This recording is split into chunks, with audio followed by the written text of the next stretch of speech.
Find other great podcasts like this one at podmoth.network.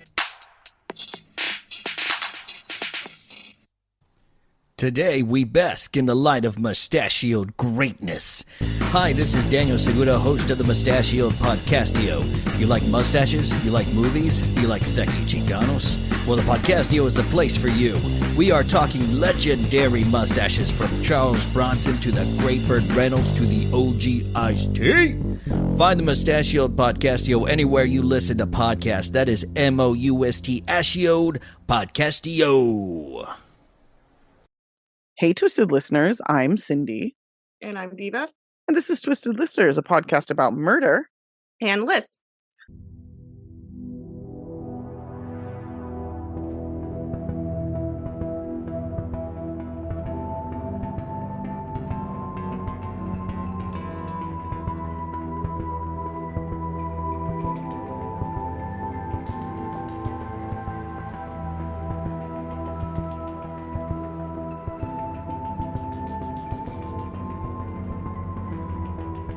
And we're brought to you by the Podmoth Podcasting Network. They're amazing. Check them out.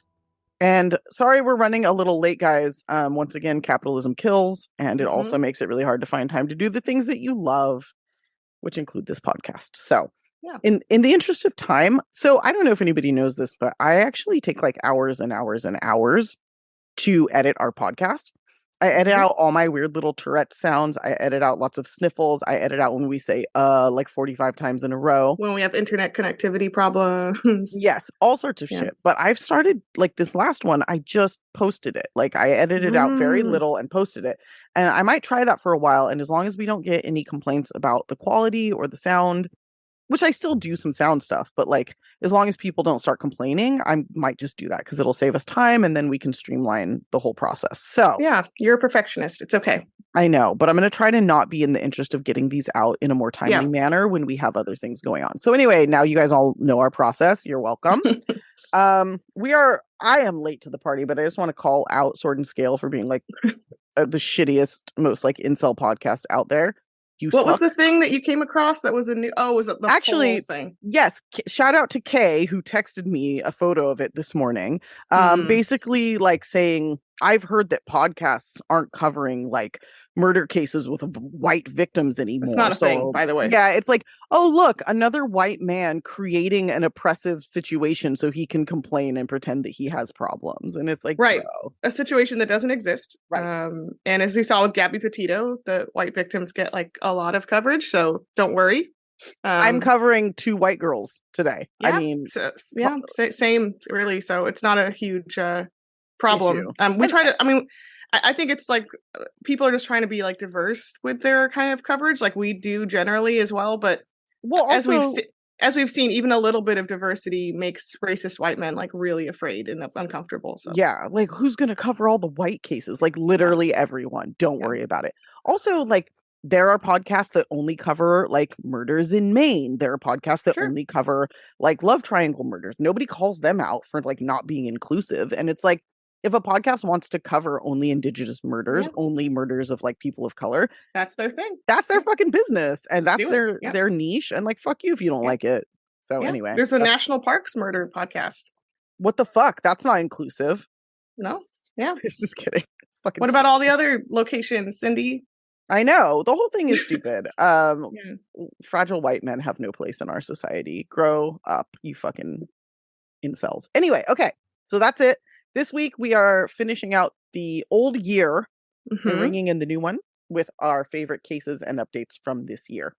I chose 2 old cases that have updates that I'm really into. Yeah. Year in review, true crime year in review. And you're doing 2 like really huge stories, and I'm doing 2 that kind of like were slipped through the cracks, but were incredibly huge. And I didn't fully know about them until right now. And now I'm like, oh my God. I'm glad you're doing that. I feel like you always take like the harder road, which I love because I can sometimes be a lazy asshole in my coverage. So I like that you are, I'm just being real. So I really like that you're doing that. So thank you. Okay, should we just kick it off? You're going first, right? I am. Yeah. All right. This case is gonna make you mad and yell a lot. Although you might already know about it, but either way, you're gonna yell. So yes, I yell a lot. Oh, actually, also shout out to Murderific. We fucking love you. She posted us in her story on Instagram. She's like, I love how mad you get. I'm like, yeah, fuck yeah. We're so mad all the time. Yeah, Anyway, no, okay. I think it was because of them not investigating Fort Worth Trio. That's when your like madness like peaked. Yeah, I got really, yeah. I told her, I was like, you should hear the way we get each other going, like off when we're Regular not on the times, yeah. podcast. Yeah. Yeah. Anyway, okay, here we go. I'm ready to yell. Okay. All right. So this is the story of Austin Edwards, who's already getting called the catfishing cop, which is, I think, an appropriate name so far, from what I know. You picked this. Yeah, this guy's a piece of shit. Yeah. Yep. So Austin was 28. He was a Virginia State Police officer as of July 2021. And on November 16th, so like a month ago, he joined the county sheriff's office in Virginia. Okay, so still a cop. Yeah. He was a sheriff, in fact. Yeah. Okay. Correct. So when not being a cop, he spent his free time pretending to be a 17-year-old boy in order to catfish a 15-year-old girl who has remained anonymous so far, I think, because she's obviously a minor. Right. And this girl lived in Riverside, California. Mm-hmm. And obviously catfishing is when you're pretending to be someone you're not online. Pretty common. We also have to do a list that's just catfishing murders, like, because that's like a whole thing. Mm-hmm. Anyway, okay. So he had this catfishing like relationship, quote unquote, obviously like based on lies. Right. And according to recent reports, this girl stopped talking to him after he asked for nude photos of her, which good call. That's probably a good moment to stop that. Yep. She declined and she bailed on that chat. Good for her. Mm-hmm. He also, Austin, has a regular girlfriend, longtime girlfriend that has been dating for 5 years. Wow. They're actually not that regular though, because they've never met in person. And she also lives in California, but did not live in Riverside at this time, but was somewhere thereabouts. Okay. And they played Minecraft together online, and they were an online long distance thing for about 5 years. Okay. So. I mean, I had a roommate that met her husband online that way, and they didn't meet for like a year and a half. And when they finally met, it was like amazing, and they got married, and they were super happy. So like, no hate to people that do that at all. Sure. And COVID happened, so it can happen for sure. Absolutely. Yeah. But he had also just bought a house for them in Virginia, in a small town, on November 14th. So he gets his like new sheriff job. He's buying a house. It like ostensibly looks like he's maybe going to settle down with the regular quote unquote girlfriend, or maybe she'll move out there. It's not clear. But either way, like on the outside, he seems very like not just normal. But like successful. Yes, absolutely. Right. Yeah. By some people's definition of that, of success. And he also had his friends, he did have some friends, they said that they assumed the house, or they thought the house was going to be for the girlfriend and him to like, for her to move out. So I'm not sure if that was their assumption or if he said that or what, but that's what's going on in his life. Also, I just have to note that the house cost $80,000. God damn, dude. I thought I got a steal on my house in Oregon, but like, fuck. No, rural Virginia. Yeah. Yeah. What a time. So back in 2016, I just want to note this story because it comes up in all the reports, and it's definitely noteworthy here. Mm-hmm. In 2016, he had a pretty intense, violent, suicidal / potentially homicidal incident where he severely, basically police arrived and he was like belligerent and fighting them. He screamed and threatened at everyone. He had severely cut his hand, which I think was a suicidal thing. Mm-hmm. And he was like really wouldn't go down. He was resisting arrest or detention rather. Okay. And he was put under basically a court-ordered psychiatric evaluation. And the record from when that happened from the eval said, quote, "There's a substantial likelihood that as a result of mental illness, Edwards will in the near future seriously harm himself or suffer harm because of his lack of capacity to protect himself from harm." That's kind of bits and pieces, but basically he's dangerous. And so they're like, let's make him a sheriff. So then he became a cop like right after this. Yeah. So people are definitely noting that it's interesting that no one like saw that as a red flag. Yeah. And I'm not saying people with mental illnesses shouldn't have jobs. I'm saying that people who are potentially violent and have a history of violence shouldn't be cops. Yeah, the Like, specific mix of violence and Mhm. harm to others, and then giving them a gun, it doesn't like totally vibe. yeah, I not think really, weirdly. no, yeah. So then, so the Virginia State Police are apparently undertaking a review of how he was hired and how this was like overlooked. Yeah, how They he was said, intentionally hired because they don't give a shit. They're gonna pretend like they care, and then they're gonna find themselves like not guilty of any wrongdoing. I'm sorry, I have to. Fuck this. yep, correct. I'm already mad. Nope, there you go. They said he had no complaints from previous employers and he did a polygraph prior to employment. So apparently they did some kind of background information checking, but maybe I don't know if they missed it or if, like you said, maybe they just didn't care or You're like, that's not some- that bad. Yeah. So something will come out about that at some point, I'm sure. Yeah. I'm sure. So back to his catfishing experience here. He took, why didn't I get the exact date? This is like insanely recent. Yeah, it's okay. hard to. Yeah. Hold on. The news will tell me. This is like late November. Yeah, Because it's he like was right after he bought the house, or right after he got the sheriff's November job. 29th, I believe. So Yeah, it was so not essentially even 2 weeks. Yeah, correct. So it was about 10 days is what I remember reading from when he bought the house Mhm. to he takes a purportedly spontaneous trip. Put that in big sarcastic quotes. This is how spontaneous trip. It wasn't spontaneous. No, not at all. To California, wouldn't you know it? To Riverside, California. Yep. And some of his friends did know he was going on the trip. This is obviously a over 2,000-mile car ride. It's a very serious Yeah, it's undertaking. not exactly casual or random. Yeah, you got to pack some snacks for that. It's a very serious trip. Yeah. So his friends assumed, I think, that he was going to visit the girlfriend, right? That was out there somewhere. Right. And that's why he was driving out.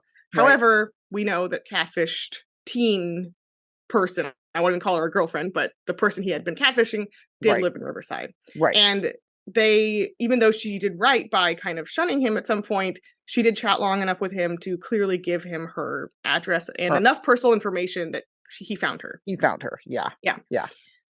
So he showed up at her home, parked in a parked in a neighbor's driveway, to like down the street a ways to kind of hide the fact that he was there.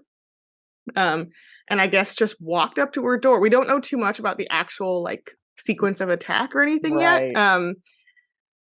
So I'm sure at some point we will, but essentially in some fashion, he binds and gags her mom, Brooke Weineck, who's 38, Yeah. and her grandparents, Mark Weineck, who's 69, and Sherry Weineck, who's 65.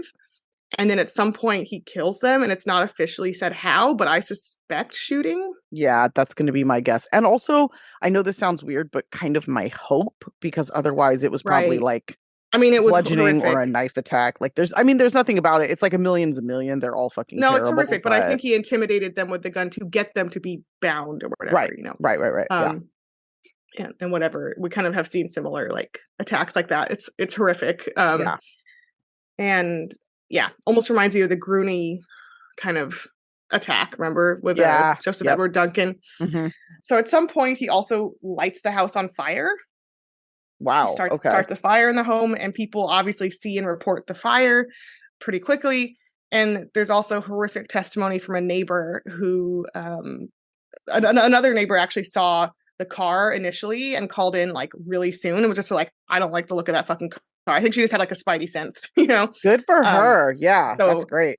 And then another neighbor, I think it's the same one, later says that they saw emergency responders carry out the bodies and said that one victim had tape over her mouth and their hands were Ugh. tied behind their backs. So So it was pretty fucking scary and it was terrifying. really terrifying, horrible. horrific. Yeah. Also, do you gruesome. think he lit the house on fire to try and burn the bodies? Because otherwise, Yeah. he's just drawing attention to the fact that he's there. It doesn't. Yeah, seem that could very- definitely be his hope. Yeah, for Yeah. sure. Thankfully, it did not work.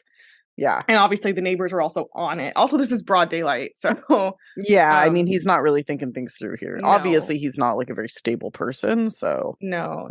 So the girl here, the poor God, can't imagine what she's going through. Poor 15-year-old girl who must be terrified. Yeah. Was seen getting into Austin's car and leaving with him, basically, forcibly. right. And a neighbor described her as visibly distressed, which, like, duh, Yeah, I you mean, know, you're not she's- going to be able to hide that. you're not going to be calm. No. This neighbor, by the way, like I said, is the same one who called first to Mhm. get the car in. So the cops actually were like rushing in pretty fast, and like that's maybe why the house didn't get to burn down. And so people say that this caller was actually pretty heroic. Absolutely. Raising alarms first. Yeah. So when the police arrive, they find this horrific scene, and the 3 bodies are found apparently in the entryway of the home. I think this all happened pretty fast. Mm-hmm. So because they weren't in like different rooms or anything, right? Right. They were just like right there. And when police arrive and police arrive at the scene. Meanwhile, police and a whole SWAT team is out tracking him down, and they had a head start. Like they were like a very huge advantage on him. Right. He didn't get to go far because they tracked him down and this poor captive girl near Kelso, California, which is a super remote town outside of Riverside. Yeah, weirdly, I've never even heard of it. And I like try to make a point of knowing like small Very California remote. towns. So no, yeah. It's like population 2. It's like basically, I think it was called a ghost town in one report. So. Well, there's a lot of really cool ghost towns in California, but I missed this one. So anyway. And then when SWAT team finds him, thankfully, this fucking guy, Austin fucking Edwards, engages in a shootout with the SWAT team. Yeah. Like, that blows my mind. Like, my man, you are not going to win. No, there's no fucking way. Like, you're not. Like, what are you doing? You are not going to get away. Like, do you think this is an action movie where you're going to, like, take this girl and, like, you're going to get away? Like, you are not getting away. No. One dude versus SWAT team, like, the dude is never winning. I'm sorry. But where was she during this? Like, where was the victim? In the car. And they were, shooting at her? Like... I mean, I guess they had the SWAT skills to not shoot at the wrong person, I would hope. Right, because they always give a shit about that. But anyway. Yeah, well, in this case, they did their job. That's good. To some degree here. So in the midst of this sort of shootout, again, initiated by Austin, he lost control of his car and kind of ran himself off the road. Initially, in the first reports, it was reported that he was shot by a cop or like a sheriff. Later, it came out that he actually shot himself with his service gun, which he had. So, I mean, he actually did okay against the SWAT team. He held his own. I mean, they would have gotten him. Let's be Of course. No, I know. It was a matter of time. So he just did that because he knew it was a losing battle. Right. And obviously he didn't want to go to jail. Yeah. Yes.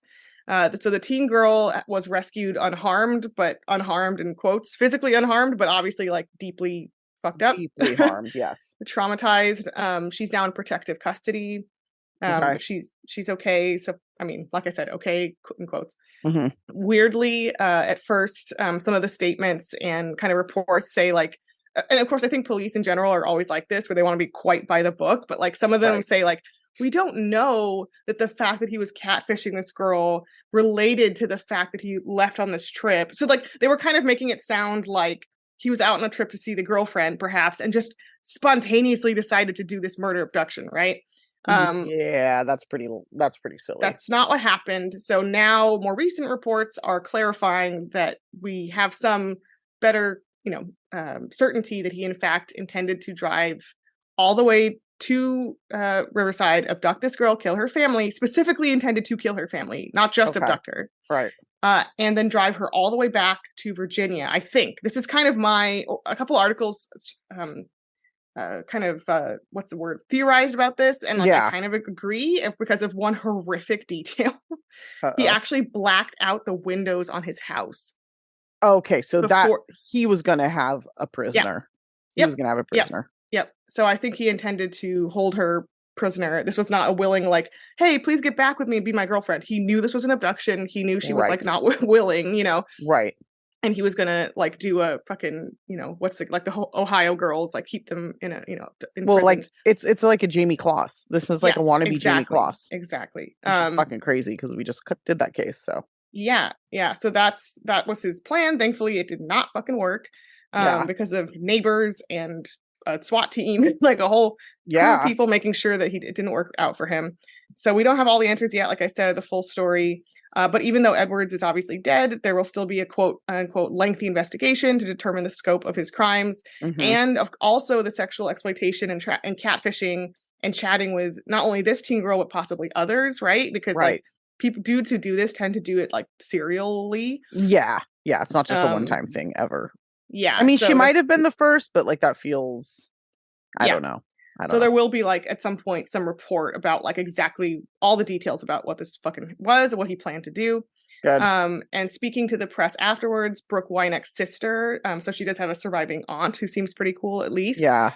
She said, quote, this is her in the press conference, quote, parents know your child's online activity. Ask questions about what they're doing and whom they are talking to. Anybody can say they're someone else and you could be in this situation. Which we did a whole list a while ago of like the online predator murders. And it's like, this is fucking terrifying, and like, and people also can find people you can find addresses on just their name. Like for all we know, she didn't even give him her address. So like, you and I are both like our addresses, our phone numbers, everything. Like I can look up right now.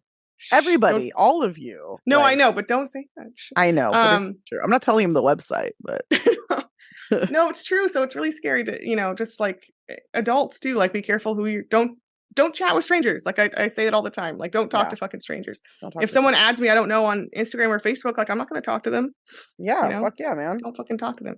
No. But it's terrifying. And this obviously, I don't want to victim blame this girl who is just could not have seen anything like this coming. And she was lied to. She thought it was a teen. And as soon as it got weird, she stopped. Like she did everything she was supposed to do. Yeah. You know what I mean? Exactly. And she thought it was a teen too. Yeah. And like talking to people online, like that's just something it happens. That people do. Like I talk to strangers online all the time. I'm not gonna lie. Like I was just arguing with one this morning, like you argue with strangers a lot on the internet. I do. Like I'm definitely like asking for it. No, I'm not. I'm kidding. I'm not. But like, it's just something that people do. It's pretty common. It's not really, you can't expect something like this. Finally, I'll just end by saying, since I haven't talked too much about the victims because there isn't a lot out, but just to conclude by saying that since the murders, tributes have come out describing how lovely the family was, and how Mark Wynick, for example, was a beloved girls softball coach locally, and a wonderful grandfather. And they were all just like, again, really seemed like they were really lovely people, which wouldn't matter, but just to add that they also were. So yeah, I mean, I have to admit that as soon as this came out, I looked up the family on Facebook and I started kind of looking for information, and like they seem like a pretty close family. Like I'm sure that she's going to be living with her aunt and uncle. Because they've already kind of stepped up, obviously, like another family member as the voice of the family. Well, and another family member was like posting like a GoFundMe, like, hey, they're gonna need money for like 3 funerals. They're gonna take on, like, she has cousins, I think, that are around her age. So like they're gonna take on like a whole other kid that they weren't expecting to have, who's obviously gonna need therapy. So there are some GoFundMes out there if people want to contribute. It'd be a really nice thing to do for the holidays. Let these people know that they're not alone. There's a lot of people that need this type of thing. I do suggest, like, just generally donating to victims funds is like a really great way to spend extra money that you have during the holidays. But if you do want to support this family specifically, they have GoFundMes out there right now for the cost of 3 fucking funerals.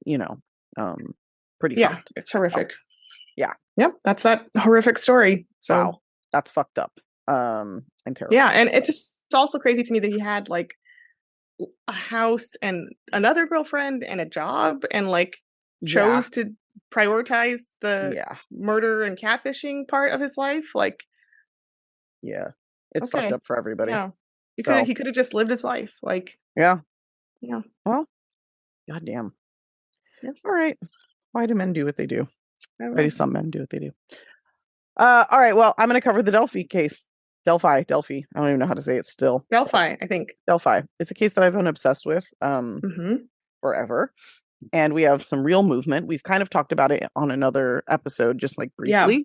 Actually, we did it on like most wanted fugitives. So it's appropriate that now you're circling back to to kind of not close this out. It's going to be, we'll talk about it again in March after the trial begins, if it actually even starts. Then I have a feeling he's going to push it. So basically, if you guys don't know, which I'm sure you do, the Delphi case is Abigail Williams, Libby German. They were 13 and 14 years old. They were best friends living in Delphi, Indiana. They had like a half day or no school. It was like a random no school day on February 13th, 2017. It was to make up for like a snow day or something. Basically, they had like gone to school too many days. So the school was like, here, you get a day off. So they went to the Monon High Bridge Trail, which was a pretty popular hiking trail. It's about a mile long, and it goes to like abandoned railroad tracks. So there's this very thin bridge that used to be something that trains would go over, which is crazy because like you couldn't probably drive a car on it without smashing it at this point because it's like pretty beat up. But it was a popular place for people to hike and people to take photos and whatever. So the two of them went. There were other people on the trail that day. There was another group of girls, which I'll talk about. There were a couple other single people, and they were dropped off just before 2 p.m. and very quickly were abducted and murdered. People probably know that Libby had recorded the man on her phone. She had been using Snapchat throughout the day. So we had evidence of who this person was, but it took police 5 years to make an arrest. There were quite a number of suspects, including the man whose land they were found on. He did die in 2020 of COVID. So that kind of put an end to that investigation, but they had kind of looked into him and he was a suspect, but he was never like officially charged. There were other people in the area. Some of them, I'm not going to go into them because you can look it up and it would be a long ass, topic to like cover all of that. But some of them I was like, God damn, if they didn't do it, they did something. Like there's some fucking scary people in Indiana. Yeah, absolutely. There was one, I think, horrific case where a little girl was like abducted and got away. That was a big moment. One, yeah. Yeah. So it was Chad, like the investigation for Chad, the investigation for different suspects, and like kind of revealed like, oh wow, there's a lot of terrifying sexual predators of like, oh God, like around this area. So and that dude Chad, he looked like the picture. He fit like the age profile, the description. Yeah. At a point, I was like stoked, but then the more I read about it, the more I was like, I kind of don't think it's him. They were like, oh, there's a tattoo on his arm that looks like Libby, and there is, which is fucking weird, but like as a clown, which is like terrifying. But in the end, it didn't end up being him. So as everybody knows, this October, I believe is the 28th, they arrested Richard Allen, a 50-year-old man living in Delphi. He'd lived there for a long time. He was a pharmacy technician at CVS. Married. His wife works at a vet office there. She's a veterinarian, or I think she's a veterinarian. I don't think she works in the office. He has, I think, at least one daughter who is married. She's an adult at this point. And people have relentlessly harassed his family since his arrest, which shame on you if you do that. You're a terrible person. Don't do it. But his name is Richard Allen. Like I said, he's been arrested. And I'm just going to read the probable cause affidavit because I want to talk about why they arrested him. And let's break it down. Yeah, then I will read his lawyer's response and then we can discuss it. And hopefully that's interesting for everybody. I think so. Okay, good. So his lawyers argued to have this probable cause affidavit released to the public because they believe that it doesn't hold water. They think that it's really flimsy and they just want everybody to know. So a judge did rule to release it, which the prosecution was not stoked on. And here's what was released. I'm going to jump through a little bit because some of it's boring. So February 14th, 2017, victim 1 and victim 2, that's Abby and Libby, that's me saying that, were found deceased in the woods approximately 0.2 miles northeast of the Monon High Bridge in Carroll County. Their bodies were located on the north side of Deer Creek. At the time, the trail was approximately 1 mile gravel. It was approximately a 1 mile gravel trail terminating at the Monon High Bridge. The Monon High Bridge is an abandoned railroad trestle approximately 1/4 miles long, spanning the Deer Creek and Deer Creek Valley on the southeast end of the trail. About 7 miles northwest of the trail from the northwestern edge of Monon High Bridge is the Freedom Bridge, which is the pedestrian bridge spanning State Road 25. So people would walk along, this is me again, they would walk along Freedom Bridge up to Monon High Bridge. Okay. The trail terminates just west of the former railroad overpass.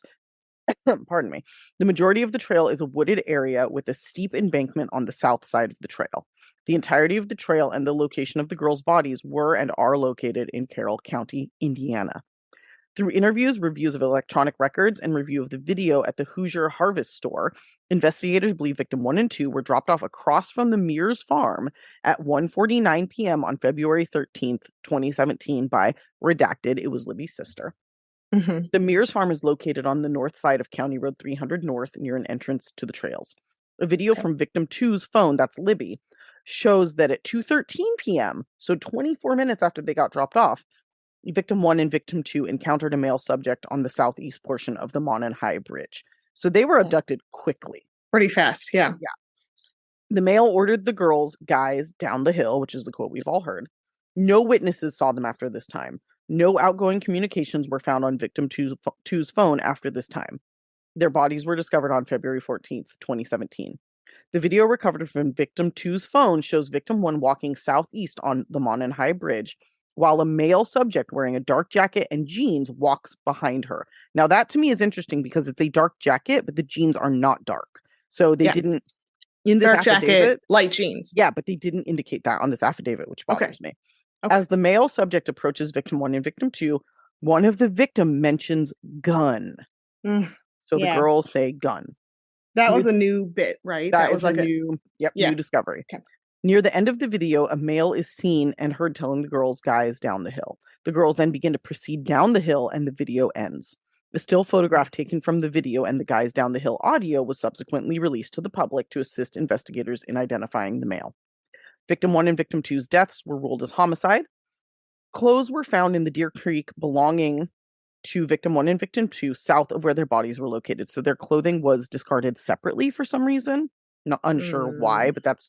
Did we already know that? The clothing? I don't know. I didn't know it, but that's really like... It's a really scary thought to like ominous speculating as to like why that happened. Yeah. There was also a .40 caliber unspent round less than 2 feet away from victim 2's body between victim 1 and victim 2's bodies. The round was unspent and had extraction marks on it, and we'll talk about that in a minute. Interviews were conducted with 3 juveniles. Their names are redacted. They advised they were on the Monon High Bridge Trail on February 13th, 2017. They advised they were walking on the trail toward Freedom Bridge to go home, so they had already gone to the Monon High Bridge and come back, when they encountered a male walking from Freedom Bridge toward the Monon High Bridge. They described the male as, quote, kind of creepy, and advised he was wearing, quote, like blue jeans, a like really light blue jacket, and his hair was gray, maybe a little brown, and he did not really show his face. Okay. They also advised that the jacket was a duck canvas type of jacket, and advised that one of them said hi to the male, but he just glared at them. This person recalled him being in all black and had something covering his mouth. She described him as not very tall with a bigger build. She said he was not bigger than 5'10". Another girl advised he was wearing a black hoodie, black jeans, and black boots. She stated he had his hands in his pockets. They also showed investigators photographs she took on her phone while she was on the trail.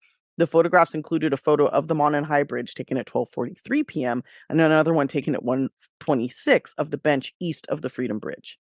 She advised that after she took the photo of the bench, they started walking back toward Freedom Bridge. She advised that when they encountered the man who matched the description of the photograph taken from victim 2's video, she described the man she encountered on the trail as wearing a blue or black windbreaker jacket. She advised the jacket had a collar and he had his hood up from the clothing underneath his jacket. She advised he was wearing baggy jeans and was taller than her. She advised her... Well, sorry, go ahead. No, I was going to say, like, almost all of this tracks with the photo. Yeah, the black boots, black jeans, and dark jacket doesn't. So they've got 3 of these girls, and 2 of them are giving a description that perfectly matches what was in the video. And I do want to say that these descriptions were given before the video was released. Okay. So that's important. Yeah. The girls advised after encountering the male, they continued their walk across Freedom Bridge and the old railroad bridge over Old State 25. She said, one of them said that she said hi and that he said nothing back, and that she felt he was walking with a purpose, like he knew where he was going. She stated he had his hands in his pockets and kept his head down, which is exactly how he looks in the video.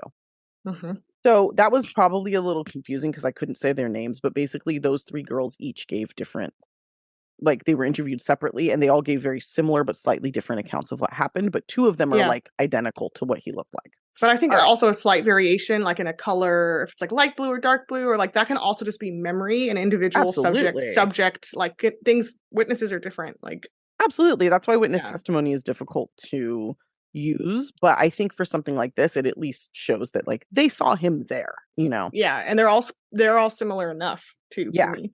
Yep. So there's another person. So investigator spoke with Redacted, who advised she was on the trails on that day. Video from the Hoosier Harvester captured their vehicle traveling eastbound at 146 toward the entrance across from Mears Farm. So she's in the exact same place, right? Yeah. She advised she saw 4 juvenile females walking on the bridge over Old State Road 25 as she was driving underneath on her way to park. She said there were no other cars parked across from the Mears Farm. She advised she walked the Monon High Bridge and observed a male matching the one from victim 2's video. She described the male she saw as a white male wearing blue jeans and a blue jean jacket. She advised he was standing on the first platform of the Monon High Bridge, approximately 50 feet from her. She said she turned around at the bridge and continued her walk. She advised approximately halfway between the bridge and the parking area, she passed 2 girls walking toward Monon High Bridge, where you can assume that's Libby and Abby. She advised she believed the girls were victim 1 and victim 2. Video from the Hoosier Harvest Store shows at 1:49 p.m. a white car matching hers traveling away from the entrance. She advised she finished her walk and saw no other adults, or no, sorry, not hers, but that was the sisters, other than the male on the bridge. Her vehicle is seen on the Hoosier Harvest Store video at 2:14, leaving westbound from the trails. So at 1:49, it shows the sister dropping Abby and Libby off, and then at 2:14, it shows her leaving this woman, this investigator, or this witness, and 2:14 is about when the girls were abducted, right? Okay. She said it was not odd. She also said when she was leaving, she noted a vehicle was parked in an odd manner at the old Child Protective Services building. She said it was not odd for vehicles to be parked there, but she noticed it was odd because of the manner in which it was parked, backed in near the building. They said they received a tip in which, from somebody in which he stated he was on his way to Delphi around 2:10 p.m. that day. He observed a purple PT Cruiser or a small SUV type vehicle parked on the south side of the old CPS building.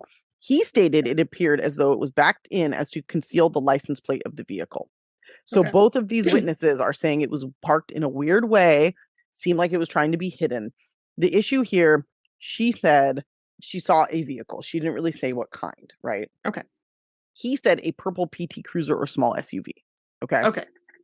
So both of them drew diagrams of where they said it was parked. It was about the same. I'm not going to go too much farther into this because I'm hopefully not boring.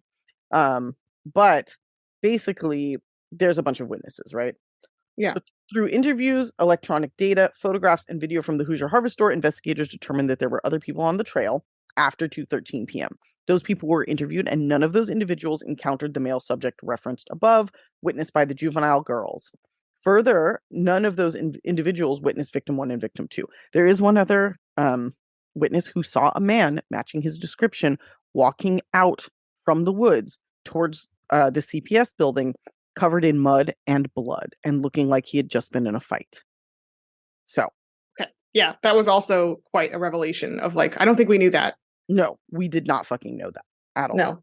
So in 2017, Richard Allen did come forward to the police and say, I was there that day, how can I help, right?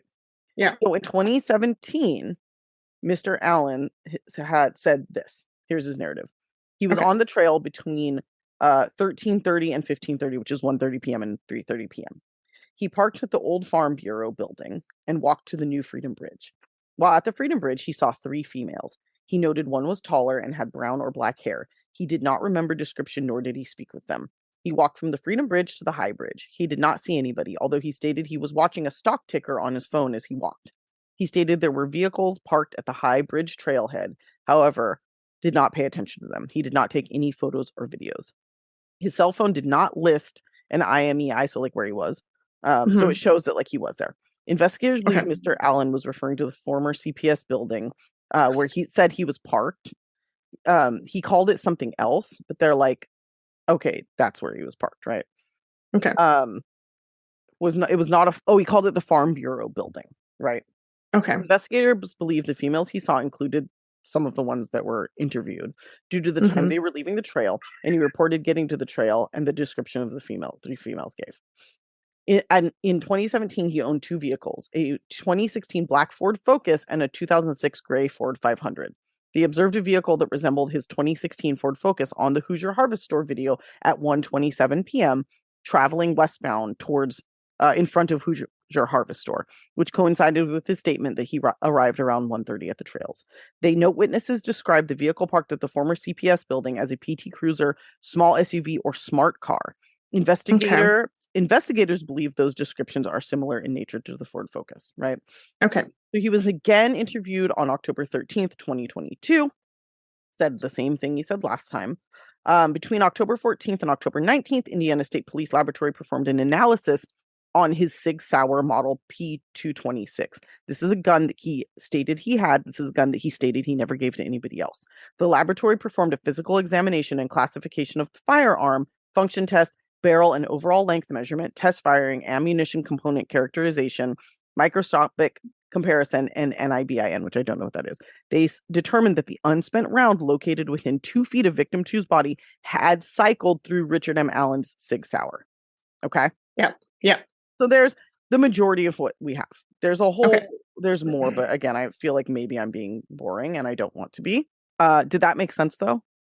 Yeah. No, I mean, I just like, there's witnesses, basically there's the Ford Focus and there's the bullet. And I think the bullet is something that people have talked about as being like even more of a slam dunk, because there's like kind of inconsistencies you could point out with the witnesses in the car, but like the bullet is like forensic. All right. Well, here's what his lawyers have to say, and then we'll talk about it. And I'll go through this quickly.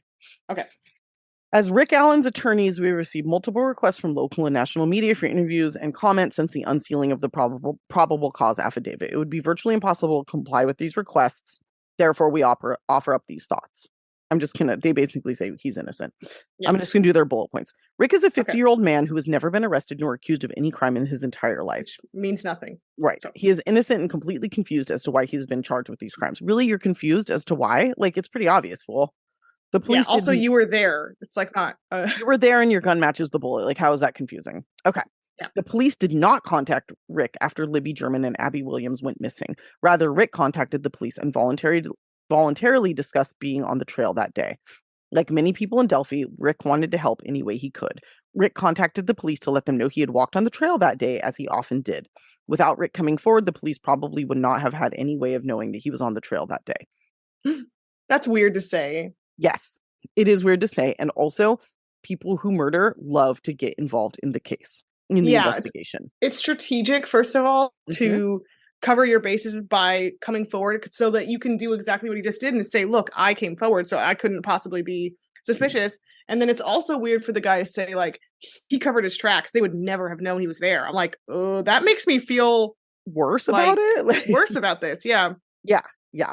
They also then say after he shared his information with law enforcement officials, he went back to his job at the local CVS and didn't hear from the police for more than 5 years. Like, how is that have anything to do with his innocence? Like, that's just they're trying to make him sound like regular Joe Schmo down the street. Like, oh, he works at CVS. What they're banking on is that people don't understand like criminal minds, which is hilarious. Yeah. Okay.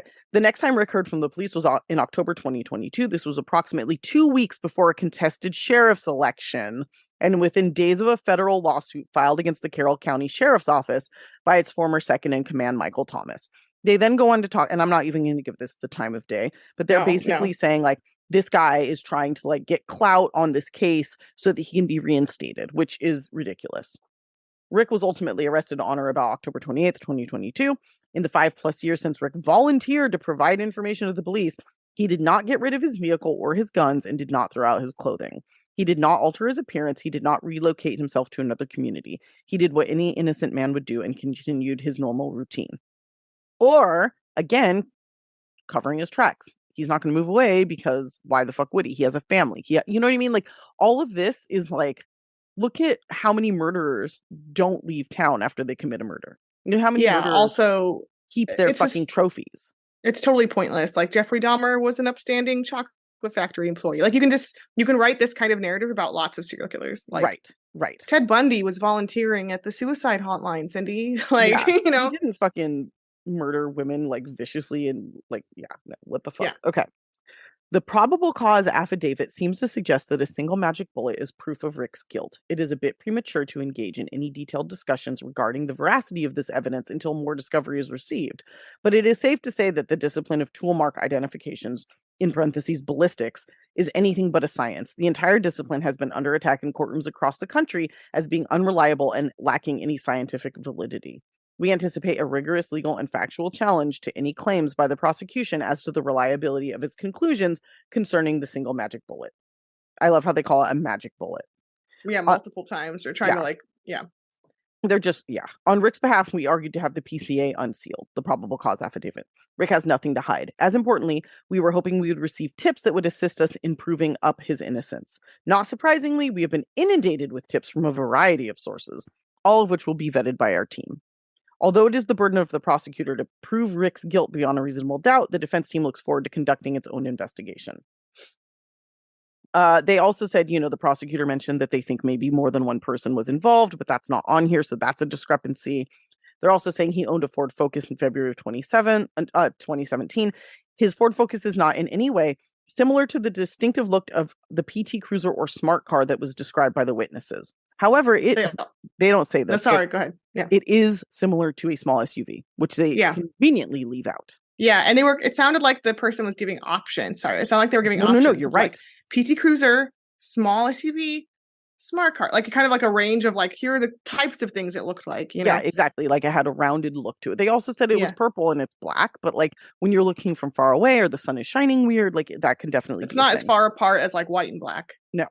At this point in time, we have received very limited information about this case and look forward to having something more to view than that which was offered up in the sparse PCA. Moving forward, it is our intent to scrutinize the discovery as it is received and give the necessary attention to the volumes of tips we are receiving. Blah, blah, blah. Yeah. Anyway, so that's it. Was that super like drawn out and boring? I hope it wasn't, guys. I could have paraphrased, but I thought it was interesting to read like actually what this was. Yeah, no, exactly. So to paraphrase, we have 3 girls who saw him on the bridge, who all described him fairly accurately. We have a woman who was on the bridge who described both him and his vehicle fairly accurately and said it was parked weirdly. We have video surveillance showing his car driving in, driving out at specific times. We have another guy who drove by and said his car was parked weirdly at the Child Protective Services building. We have him admitting that he was there. We do have cell phone evidence that pinged him at the location. We have a bullet from a gun. Oh, sorry. No. I was going to say, is that the full list on the bullet? The bullet, no. Well, the bullet came from his gun, proven to have come from his gun. He admitted to police that he never let anybody else use that gun or have possession of that gun for any point in time ever. And he went out of his way to tell police he was there that day. He did. Placing himself at the crime scene. Yep. I mean, and just anecdotally, he looks like the fucking guy. He looks like the guy. Also, after that, he took his daughter to that bridge and had her pose on the bridge and took a photo of her that he then posted. Yeah, or that his wife then posted on Facebook. I haven't seen that. Yep, there's a photo of his daughter that is on that bridge. Mm-hmm. I haven't seen that. Oh my God. There's also pictures of him in that local bar with the picture of the wanted man behind him. I saw that. Yeah. So yeah, that's basically where we're at. He's saying he's innocent. He's saying he has no idea. Libby's family also said that he printed photos of like for their funeral and like the wanted posters and things for free. Yeah, this is a small town. Like you know the folks at the CVS for sure. Yeah. People also said that he would bring it up occasionally and discuss it and what a tragedy it was. But essentially, so what police are saying they think happened is that he abducted them using a gun, forced them down the hill, and that when they started to kind of maybe try to run away or were, fighting back a little bit, he racked the gun, which means pulling the chamber back to like cock it to make that sound. And police are saying he did that to scare them. Yeah. Which like is like a movie thing that you do. And so the bullet flew out of the gun when he did that because flopped out. Yeah, the type of gun that it is, it would pop out. He either didn't notice that happened or couldn't find the bullet. Yeah, and it's not officially said, but it's pretty certain that he did not shoot them because for many reasons, but also because there was no gunshots heard. And with all those different people we just heard about, those witnesses, they would have also reported like, oh yeah, later on I heard a gunshot. Like correct. So one of the things that they were doing and like going through like the river was probably looking for the actual murder weapon because they still have not found it. But they're obviously looking for it. Because presumably a knife or a knife. Yeah.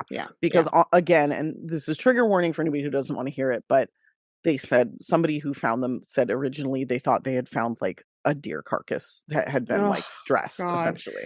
Yeah. I mean, it's like one of the most horrible things about this is the way that we've been kind of our imaginations can only imagine how horrible it is. And I'm sure that the reality meets and exceeds that. Yeah. But like, there's also, the tons and tons of reports of the first responders who found the girls saying that they're like basically their brains are ruined and they're traumatized and it was the worst thing they ever saw in their life.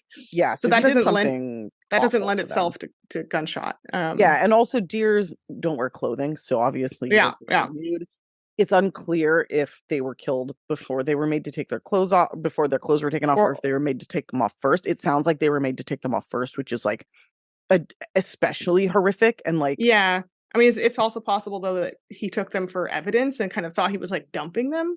Yeah, maybe. But, like, they would have blood on them if they were wearing them when they were murdered. Yeah, that's true. Yeah. So it just, this whole thing, like thinking about these poor little girls, it's so fucking horrific. Insanely horrific. And I was going to say, I heard on another podcast that the way the affidavit works is that this is not the exhaustive list of evidence. This is just, nor is it the, like, we're done investigating. It's actually just like, we have enough to arrest you, and we're also just going to say just this much to the press. So it's actually not like revealing their whole hand. No, absolutely not. And so as the trial progresses, and now that they have him, they're allowed to keep investigating, and they're allowed to, like, for instance, also talk to his family, and also, like, we can't his friends, or like, there could be all kinds of evidence that could come out as time goes on. Yeah, and that's the thing is, like, they have to, during discovery, they have to give everything they have to the defense. Yeah. Pardon me. But I think that what they have right now is a lot. Being like, oh, this magic bullet. And it's like, no, we have proof that he was there during that time. It's a lot. We have witnesses identifying him. Yeah. And I mean, there's got to be some sort of DNA. There's no way that he murdered them and that there's no DNA somewhere. It's widely thought that there is DNA, although obviously they haven't released it. The details of how or why that would have been collected. Right. But it's widely agreed that there probably is. And that would be like an even more of a slam dunk than the gun. But I'm wondering also, did they say anything about the clothes at any point? His clothing? Like, I'm wondering if they're going to find, like, that his hat, clothing. Or like, or they're going to find the clothes that he's wearing. Because it sounds like he didn't get rid of anything, right? So if that's his MO, I'm not getting rid of anything, then wouldn't they find that fucking outfit? Well, that's the thing. It's been really weird the way it's been talked about, because they haven't come forward and been like, we found his clothing that he was wearing and there's blood on it. But there is mention by his team that he hasn't thrown away any of his clothes. And there was a witness who saw him covered in blood. So it's like, I don't know. I feel like that's maybe something they have. Even if he washed it, the blood doesn't matter to me as much. It's like, even if he washed it, it doesn't matter, because we know that Bridge Guy, as he's illustrated in that photo, 1 billion% is the killer. Right. So if he's got that hat and that jacket, like, that's also a slam dunk to me, Right. Like, well, I mean, they could argue like, so many people in that town have that. There's only one store where you can buy it. You know what I mean? That like, would be a huge coincidence. But that would be a huge coup for the prosecution. But I also think that if he could also say that he didn't throw any clothes, and he actually did throw them away. Like, that's the thing. And it's like, yeah, I don't know. So it's really interesting. I'm like 100% sure this motherfucker did it. I feel terrible for his family. But wouldn't that be fucking wild if, like, he genuinely had that whole outfit still? and that Bridge Guy photo and video is everywhere in that town and in the nation, and like, he has that fucking outfit. I mean, it wouldn't that be wild? But I mean, it's a distinctive hat. It is. I'm wondering what they've found that they haven't released, because I don't think they released enough in the probable cause affidavit, and they are not going to show their hand until the trial starts. So whatever else he also has, like, search history or like news clippings, or if he's been like kind of following it. They also said that they thought that the guy took like a trophy, so that they're probably searching his house looking for that. They're obviously searching the river and the surrounding areas for the knife or whatever the murder weapon is. That was the slam dunk for GSK, was when they found all the trophies. Yeah, so I think that's what they're doing, but they may have found it by now. We don't know. Nobody said anything since this all came out, like last month or whatever. And I don't think it's going to be March, the trial. I think it's going to be like pushed next year a lot. Yeah, I know. If we're lucky, it'll be like next fall, maybe. Typically, people are tried almost exactly a year after they're arrested. So I'm assuming like this time next year it'll be starting. Because they're trying to push it out of Delphi. They're trying to like get it. So they're going to stall. But I'm just really hoping more comes out in the interim, because I really want to know what's going on. So, anyway, guys, I hope you hung in there while I read that. I was really interested to read it. So hopefully it was interesting. That was a good review. Yeah. But yeah, fuck those lawyers. Fuck this guy. I'm just like, this was my like bucket list case. So I'm really happy that it's getting solved. And now I can pick another one that I want to have solved. So, like if there's one case, there's one case that you could have solved before you die. Like, what was it? For me, it was this one. Yeah. But now I got to pick another one. So hopefully. I think, what do I always say for that? I don't know. Black Dahlia, maybe. Yeah, that's a big one. That would be cool. Jack the Ripper. What's her name? Asha Degree. Oh yeah, Asha Degree for sure. That's a big one. Maura Murray for me. I would also like to wave a magic wand and know everything about who Jack the Ripper was. Yeah, that'd be pretty great. Yeah. So many. What if it all was right, guys. Lady? Okay.